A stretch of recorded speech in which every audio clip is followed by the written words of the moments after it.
Liberia sits on a treasure chest of diamonds, gold, and iron ore, enough natural wealth to build a modern paradise. Yet, it remains one of the poorest countries on earth. How can a nation so rich in resources be so heartbreakingly poor? The answer is a shocking story of secret deals, exploitation, and a system designed to keep those riches in the hands of a select few. A single iron ore mountain in Liberia could have paid every Liberian worker 10 times the average national wage. Yet today, more than half the country struggles on less than $2 a day. A fortune that immense doesn't just vanish, someone takes it. And in Liberia, this pattern of wealth extraction has been playing out for over 175 years, a cycle that seems almost impossible to break. Let's dig into what Liberia actually has. Geological surveys confirm the country holds at least 2.5 billion metric tons of high-grade iron ore. Add to that extensive diamond fields, veins of gold, and tantalizing, untouched offshore oil blocks with the potential to rival major discoveries in the region. On paper, every Liberian family of 4 should be sitting on roughly $500,000 in subsoil assets. But then we crashed back to reality. The World Bank consistently ranks Liberia among the bottom 15 countries for human development.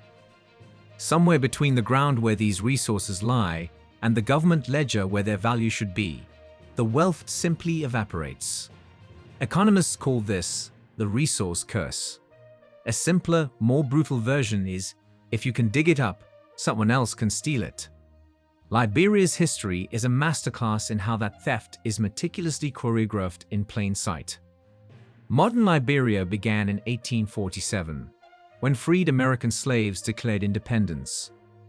They copied the US Constitution, but made one monumental omission. They forgot land rights for the 16 major ethnic groups already living there. This wasn't an oversight. This new Americo-Liberian elite quickly seized the best land and signed it away in 99-year concession deals with foreign firms. Indigenous farmers were forced into an impossible bind. If they couldn't pay the newly imposed hut tax, they were forced to work it off on foreign-owned rubber farms, a system of forced labor to fuel foreign profits. The infamous 1926 Firestone lease handed the company 1 million acres for a paltry 6 cents an acre per year.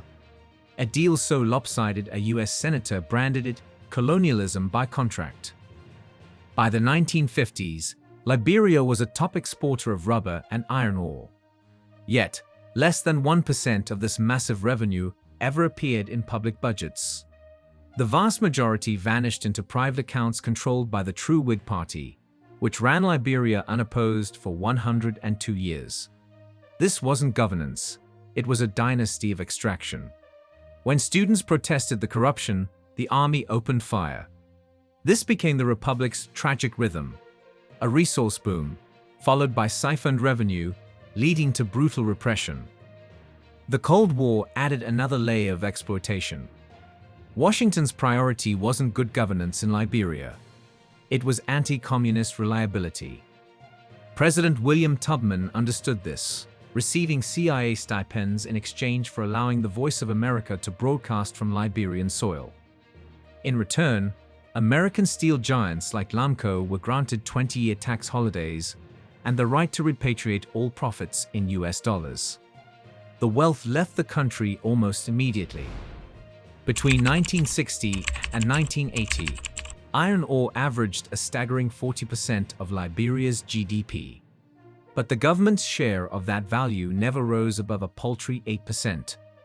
This is a textbook case of Dutch disease, where a resource boom paradoxically harms other sectors. As mining grew, farming became less profitable, pushing families into the capital, Monrovia. City slums ballooned, wages collapsed, and the most sought-after job became customs officer, the position where one could best collect bribes.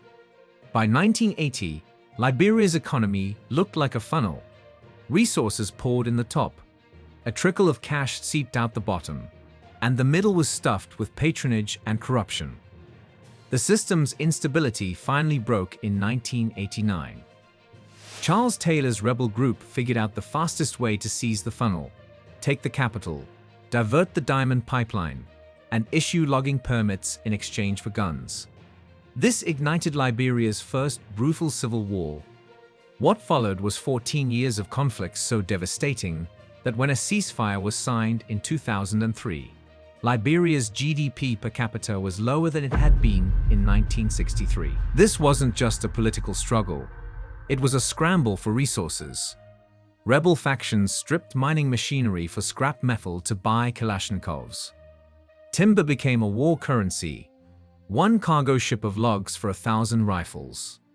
The UN finally banned Liberian blood diamond exports in 2001, but the damage was done. When investigators later opened the central bank vault, they found it empty, save for a single rubber stamp reading, "Paid," a stark symbol of a nation built dry. After the wars, Liberia tried to rebuild.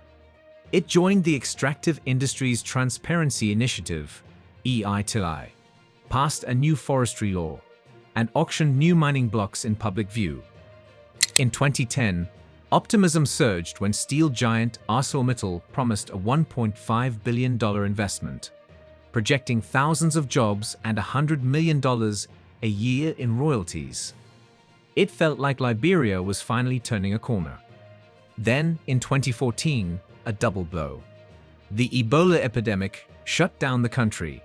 At the same time, iron ore prices cratered, plummeting from $190 to $47 a ton. Mittal froze its expansion, laid off half its workforce, and invoked the force majeure clause in its contract, pausing its obligations. The impact was catastrophic. Government revenue fell by a third, forcing Liberia to take on more IMF loans. For the average Liberian, it was the same old story. Big promises followed by even bigger disappointment. Today, the most insidious hole in Liberia's bucket is how profits are invisibly routed away. Almost all gold is extracted by artisanal miners who sell to licensed agents. These agents are required to report the volume and price of gold they export. The catch: there's no electronic tracking. This loophole allows them to simply underdeclare. A 2022 audit revealed that 94% of Liberia's gold exports were listed far below market rates, shaving an estimated $120 million off taxable income in just 1 year. It gets more complex. 9 of Liberia's biggest mining companies are registered in offshore havens like the British Virgin Islands, hiding their true owners behind shell corporations. When the Liberian parliament tried to pass a bill forcing companies to reveal their beneficial owners, the bill mysteriously died in committee. As one legislator admitted off camera, "If we name the owners, we name ourselves." The little cash that does reach the treasury faces some of the weakest procurement rules in West Africa. A 2021 review of 65 government contracts found that 60 were sole source, awarded to a single company without any competitive bidding. The results are infuriating. Roads that cost $2 million per kilometer in neighboring Ghana somehow cost $7 million in Liberia. The extra $5 million disappears into ghost invoices and inflated prices. The real-world consequences are devastating. Hospitals without doctors, schools without textbooks, and a capital city where traffic lights don't work at night. Liberians joke that their national symbol is the construction crane, because you only ever see new projects start. They are never finished. The unfinished structures stand as silent monuments to corruption. Is there any hope? Yes, and the recipe is boringly straightforward. Publish what you dig, tax what you earn, and give the cash directly to citizens. This isn't a radical theory. Mongolia hands out mining dividends to households. Alaska pays its residents an annual oil royalty. Liberia could do the same. Economists calculate that if the government simply collected the legal 5% royalty on all mineral exports, it could fund a universal basic dividend of $120 per adult per year. That's double what the poorest Liberians currently survive on. Add a modest land lease fee, and the figure jumps to $200, enough to eliminate extreme poverty by 2030. The obstacle isn't economics, it's politics. Proposing such a plan would alienate the powerful elites who feed off the current opaque system. Until voters consistently reward transparency and punish secrecy, the ledger will remain lopsided. Here, finally, is a glimmer of hope. 70% of Liberians are under 30. They grew up post-war and are twice as likely as their elders to own a smartphone. They use social media as a powerful tool for accountability, roasting politicians on Facebook Live. During the 2023 election, a meme showing a mining truck dropping coins into a politician's pocket was shared 40,000 times, forcing the vice president to issue a rebuttal. A new wave of diaspora technologists is building apps that allow villagers to photograph trucks leaving mines and upload time-stamped tonnage estimates. This crowdsourced data is then cross-referenced with official figures.